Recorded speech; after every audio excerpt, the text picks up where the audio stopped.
Cristo Jesús. Vamos a orar, hermanos, esta mañana para que el Señor nos bendiga a través de la enseñanza. Señor Jesús, te damos gracias esta mañana por tu palabra. Tu palabra, Señor, que tiene poder, tiene autoridad. Ayúdanos, Señor, que esta palabra sea edificando nuestras vidas, nuestros corazones. Permítenos, Señor, interpretarla, Señor, para que nuestra vida sea edificada en tu palabra. Tu palabra es la verdad.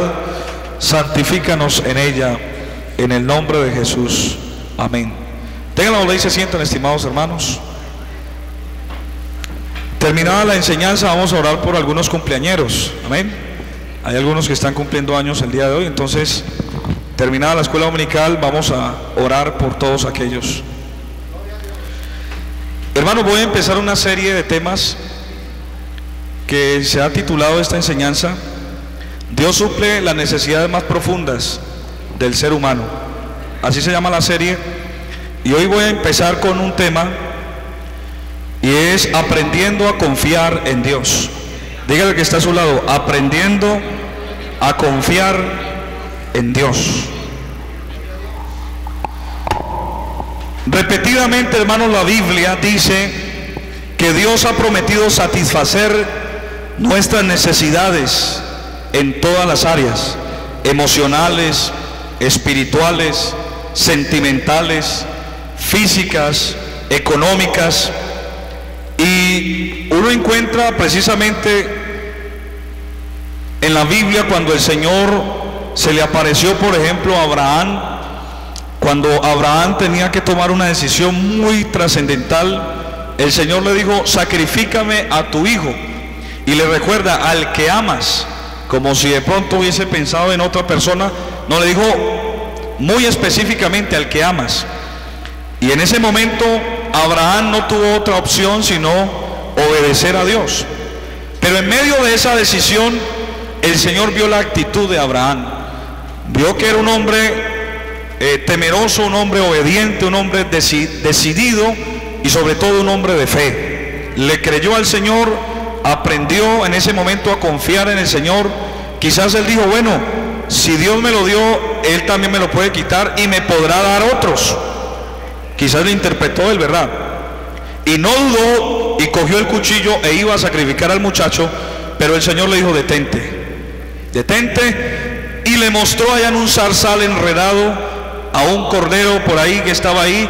Y ahí fue por primera vez que se conoció ese atributo de Dios: Jehová Jireh, Jehová proveerá. El Señor se proveyó de cordero, y Abraham tuvo esa gran experiencia de saber de que Dios pudo suplir en ese momento de esa necesidad, porque él supo confiar en el Señor.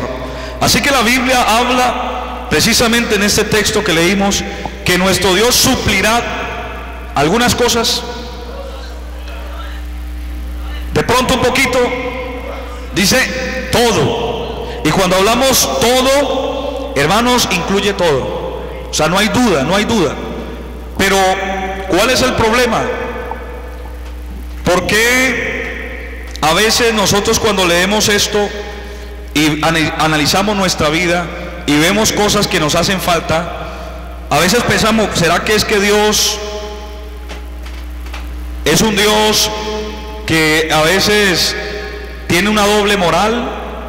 ¿O es un Dios parcial que bendice a unos y a otros no? ¿Será que estamos exagerando al decir que Dios suple todo? ¿O será que a veces simplemente es algo utópico lo que escuchamos de la Biblia, que Dios suple todo? Bueno, quiero decirles, hermanos, quiero decirles que el problema no es de Dios. Dios es fiel a su palabra, y si Él lo dijo, todo es todo. El problema está en nosotros, porque precisamente cada vez que el Señor iba a hacer o iba a proveer, iba a dar algo, está condicionado a la fe de la persona.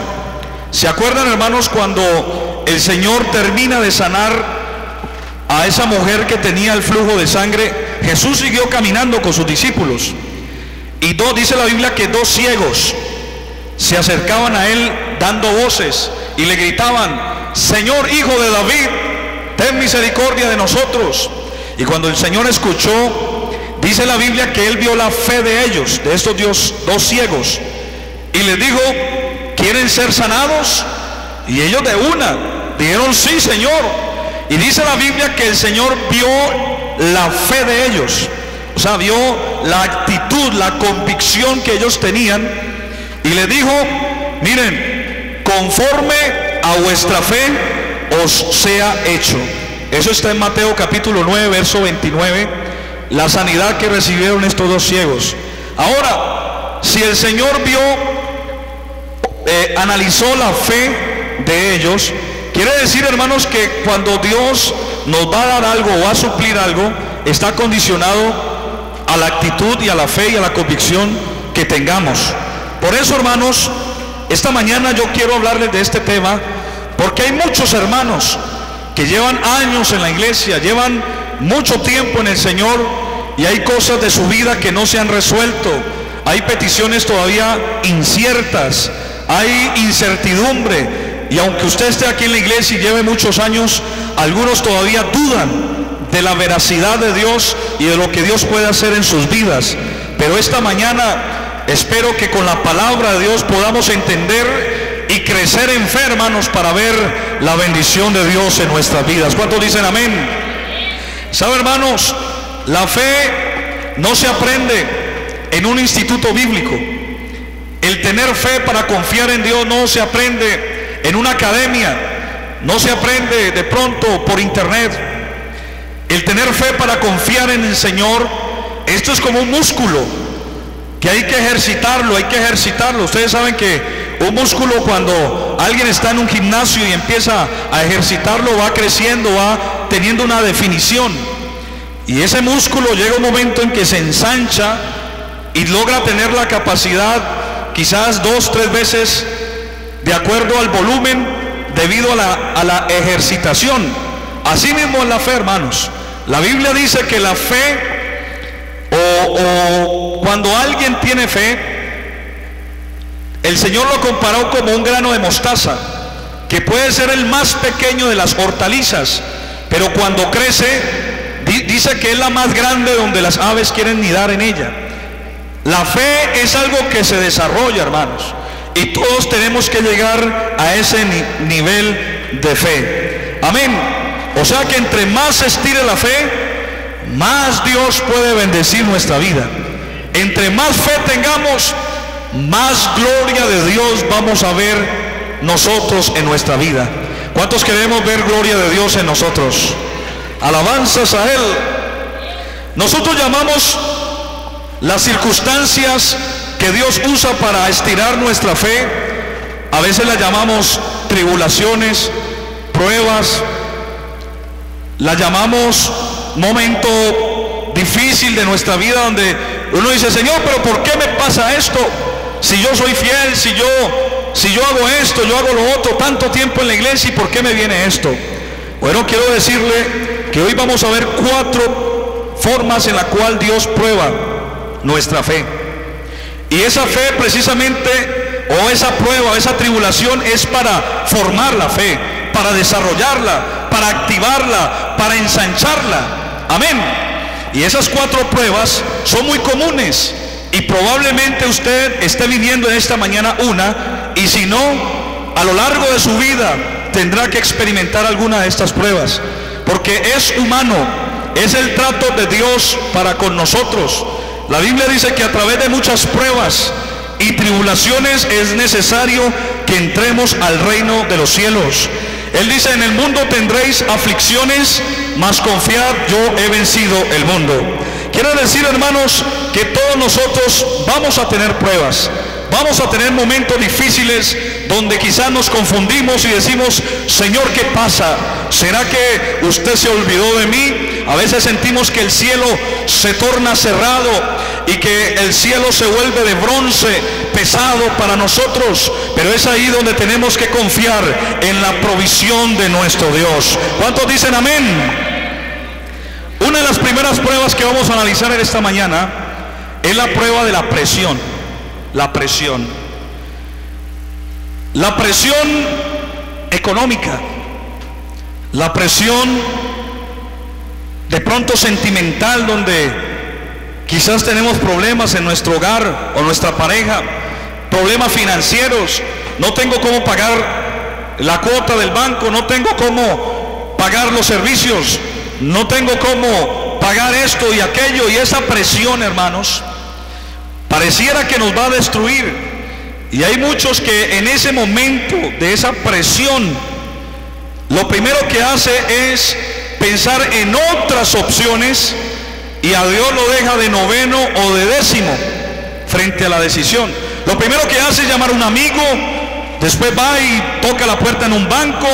Otros de pronto se desesperan y empiezan a consultar hasta los brujos y hacen cantidad de cosas y empiezan a jugar lotería para supuestamente salir de un golpe de suerte, para que los saque de esa situación. Y por último, ya cuando están enredados y ya no hay nada que hacer, entonces dicen: ay, Señor, ayúdame. Como ya la opción más remota, la opción más lejana. Y sabe, hermanos, que cuando uno está bajo tensión, bajo prueba, bajo tribulación, es ahí donde el Señor dice: yo espero que tú confíes en mí. Por eso Él dice en el Salmo 50:15, Él dice precisamente: invócame en el día de la angustia, yo te libraré y tú me honrarás.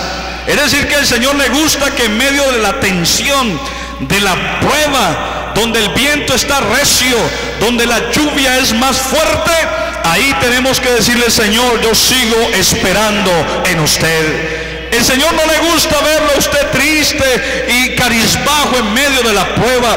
Él dice: gozaos y alegraos cuando seas hallado en diversas pruebas. Saber que el fruto de vuestra prueba produce paciencia, hermanos. Y la Biblia dice que por eso nos gozamos en las tribulaciones, sabiendo que la tribulación produce prueba, la prueba produce, aleluya, paciencia, y la paciencia produce esperanza, y esta esperanza no nos defrauda. ¿Sabe por qué? Porque el amor de Dios ha sido derramado sobre nosotros por el Espíritu Santo que ha sido dado a esta iglesia.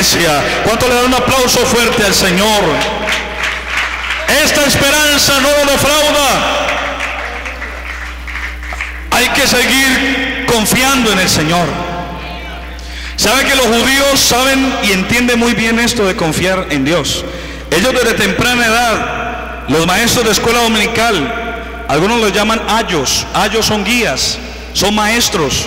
Ellos desde temprano cogen a los niños muy pequeños y los suben a un asiento muy alto, a veces en unas mesas. Los suben a los niños cuando tienen de pronto 2, 3 años de edad, y le dicen al niño: hey, tírate, tírate, confía en mí. Y usted sabe que cuando usted le dice a un niño: tírese, eso es fascinante para un niño, ¿sí o no, hermanos? Tírese, tírese. Y el niño llega y se tira, y el papá llega y lo coge. Tan obediente este niño, y lo vuelve y lo ponen otra vez y le dice: confía en mí, tírate, tranquilo, no te va a pasar nada, tírate. Y el niño llega y se tira otra vez, y el papá lo recibe en los brazos y lo acaricia, le dice: buen muchacho. Y la tercera vez lo coloca y le dice: tírate, tírate, confía en mí. Y cuando el niño se tira, ellos se hacen a un lado y el niño se cae, y en medio de la caída y del dolor que quizás pueda sufrir el niño, aunque no es muy traumático o puede sonar traumático, ellos en medio del dolor le dicen: mira, esto te pasa para que no confíes en los hombres, sino que solamente confía en Jehová. Esa pedagogía que utilizan los hebreos, hermanos, puede sonar muy traumática, muy fuerte, hermanos, pero esto crea un carácter de dependencia solamente en el Señor. ¿Sabe, hermano? Cuando uno tiene problemas, algunos de pronto quieren distraerse de esa tensión. Entonces algunos dicen: no, yo más bien voy a tomarme unas vacaciones. Otros dicen: no, yo en medio de este estrés que tengo, esta tensión, más bien me voy a tomar estas pastas para que me relajen o me tranquilicen. Otros dicen: no, más bien me voy a ir lejos y me voy a olvidar de todo, me voy a desentender de todo mundo y me voy a ir. Algunos dicen: me voy a largar de aquí, ¿cierto? Evadiendo su responsabilidad, y todas esas decisiones que toman son decisiones muy propias y no dentro de la voluntad de Dios. Dios no quiere que usted salga corriendo. Dios no quiere que usted busque una solución temporal, porque esos son temporales, son cosas temporales. ¿Sabe que eso le pasó al pueblo de Israel y el Señor les profetizó por medio de Jeremías? Vamos a leer, hermano, lo que pasó. Vamos a leer Jeremías capítulo 2 y el verso 13. ¿Sabe que ellos se olvidaron por un momento de que tenían esa provisión divina y empezaron a hacer otras cosas? Jeremías capítulo 2 y el verso 13, hermanos, dice de la siguiente manera. Jeremías capítulo 2, versículo 13. Porque dos males ha hecho mi pueblo. Me dejaron a mí fuente de agua viva y cavaron, ¿para qué? Para sí cisternas rotas que no retienen agua. Es como si usted, hermano, fuera en una travesía por el desierto del Sahara, una temperatura de casi 50 grados, y usted fuera de pronto ahí caminando con 2 días de camino, su garganta seca, sin tomar agua, y de un momento a otro usted ve una cascada gigante y un aviso que dice agua manantial, y usted ve cómo el agua sale, brota, y usted con esa sed, 2 días de camino, con ese calor, usted ve eso y dice qué bueno, y de pronto consigue una pala y empieza a cavar otro hueco para que supuestamente le salga agua de ahí. No va a beber agua ya de la que Dios le está mostrando, sino que usted mismo empieza a cavar usted mismo. Dice, no, si él salió de allí, de aquí también tiene que salir agua. Y algunos hacen eso. Dios le está dando la provisión, Dios les está mostrando la bendición, y dicen, Señor, bendígame, Señor, este pozo. Dice, Señor, así como usted abrió ese, ahora ayúdeme a abrir este también. Dice, Señor, ayúdame. Ese es el hermano, la persona que tiene un problema, tiene una dificultad, y toma su propia decisión, y cuando ya está enredado, ya está metido en el problema, ahora sí le dice, Señor, ayúdame, sácame de aquí. No es así, hermanos. 2 cosas dice el Señor que el pueblo pecó. Lo dejaron a Él, fuente de agua viva, y tomaron sus propias decisiones. Cavaron para sí sus cisternas, y esas cisternas estaban rotas.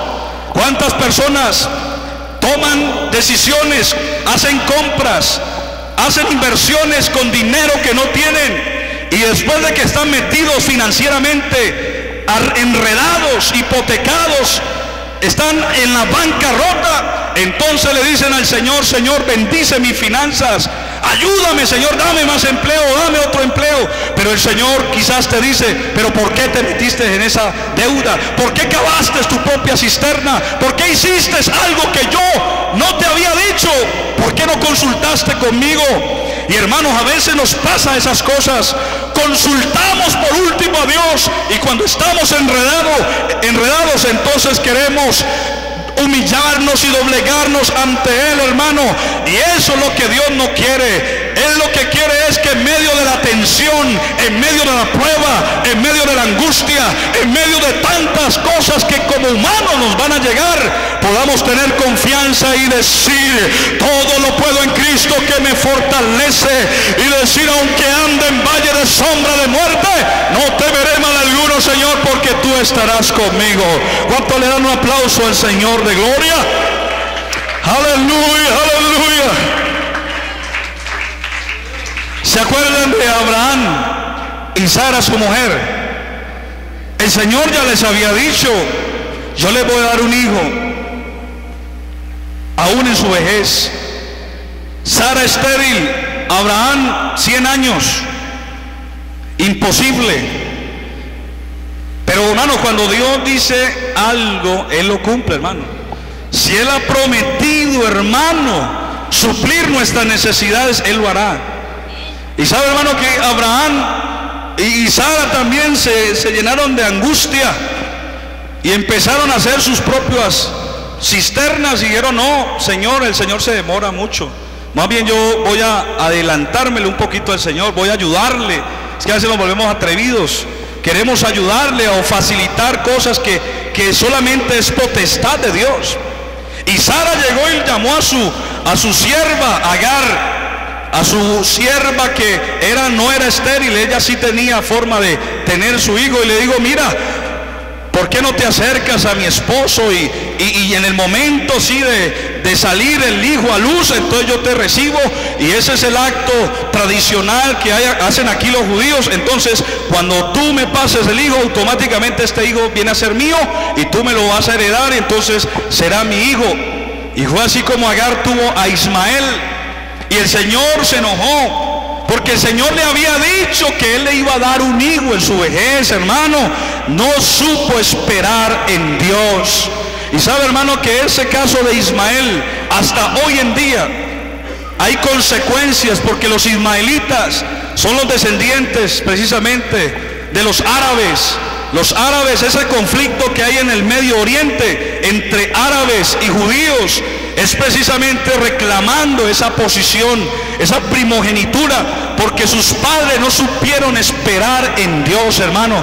Habrán decisiones nuestras que a la postre nos van a perjudicar, no solamente a nosotros, sino a nuestra familia, a nuestra descendencia. Vamos a comprometer gente que ni aún, hermano, hace parte del conflicto por las malas decisiones que usted tome ahora. Por eso, hermano, en esta mañana yo siento la palabra de Dios que habla a su pueblo. Le dice: aprende a esperar en mí, aprende a confiar en mí.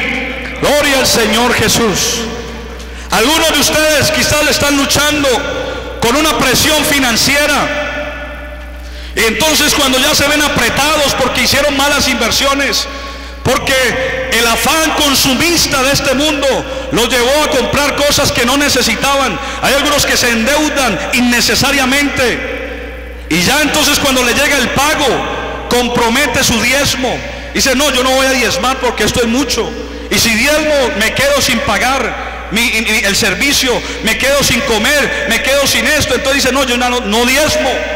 Y empieza usted a retener lo que no es suyo, y empieza a tener problemas, empieza a tener enfermedad, empieza la escasez. Y usted dice: pero ¿por qué? ¿Por qué? Porque usted está cavando cisternas rotas. Usted está haciendo de su vida un mal uso. Dios no quiere que usted viva así, hermano.